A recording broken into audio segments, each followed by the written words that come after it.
aking channel and welcome to Vlogmas Day 9. Yes, December 9 na guys and wow, malapit na tayo sa Christmas Day. So guys, today ay meron akong konting i-share sa inyo. It is about how to remove dark nail color na hindi nagsistain sa inyong balat or sa inyong cuticles. Yes, I will show it to you guys. As you can see, meron akong dalawang nail dito. Ayan o. Mga 3 days na ito sigurong peel guys, pero hanggang dyan lang yung peel niya. Hindi pa napipil ng masyadong sobra. So yan guys, I will remove this one kasi mahaba na din sila oh. Ayan. And pupunta kayo maya-maya sa church, so pangit tingnan kung ganito yung kuko ko guys. So I will remove it and I will show you how to remove it properly without staining your cuticle. Yun. So yung kakailanganin lang natin guys ay syempre acetone at saka cotton.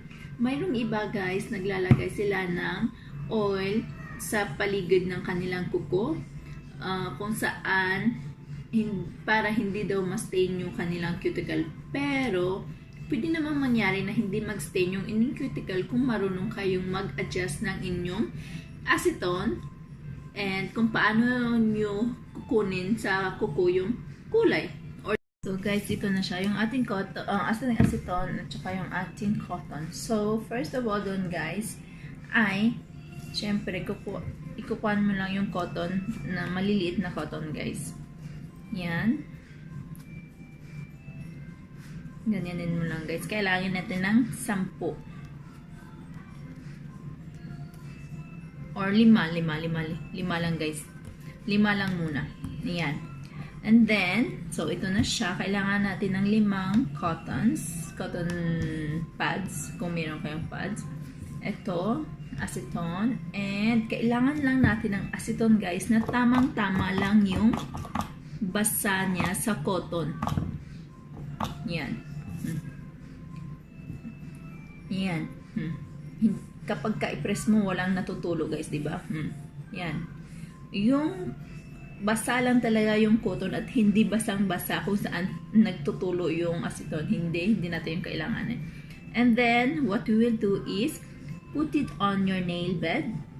Yan. And press ng konti. And keep it for a while. Yan.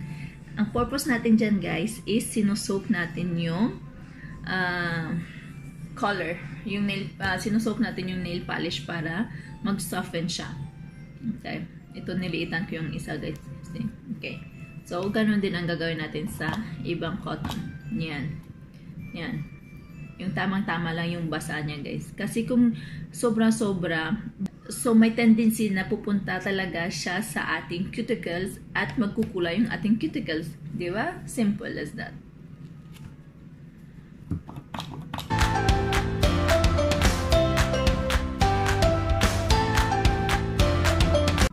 So, unahin natin ang tanggal dito. For sure, hindi siya matatanggal ng isahang, ano ba yan? Ng isahang wipe mo lang. Hindi, syempre. So, yan. I-press nyo na ng konti, guys. And, hilahin. Charan! O, diba? Ang kulay ko nga, guys, is merong black and gray pala to sa baba kasi nilagyan ko to nung nakaraang time. Nung last time pala. Yan. So, yan. Ganyan lang siya, ha? Charan! And, kunting kuan lang. Diba? Hindi na stain yung inyong cuticle. Malinis siya.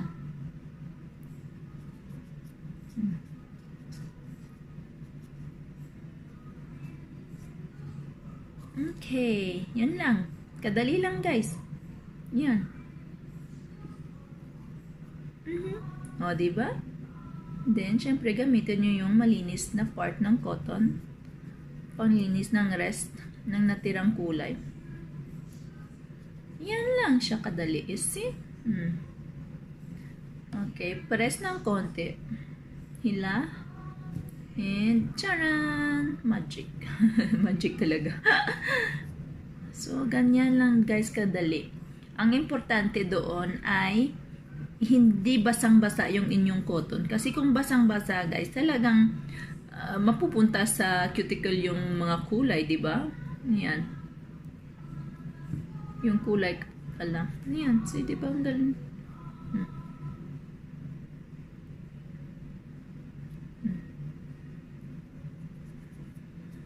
Nakailang layer nga ako ng aking kuko guys. Anong kulay pala? Nakailang layer ako ng aking kulay. So, yan lang. So, I hope naintindihan nyo yung aking explanation. Gusto ko lang i-share sa inyo. Yan. Yan. O, diba? Malinis ang labas, guys. Walang stain. Kahit na dark yung iyong kulay sa kamay. Yan. Yan. So, uulitin ko din sa kabilang side.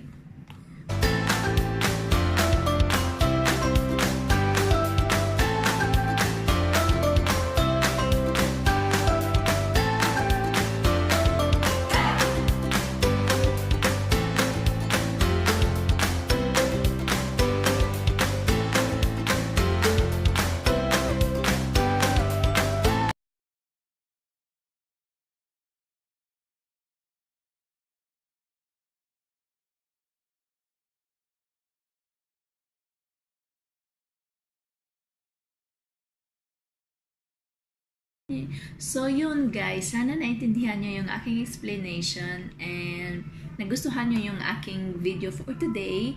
And thank you for watching. Please do subscribe if you haven't and press that bell button right down there, down for more videos to come guys. Thank you for watching.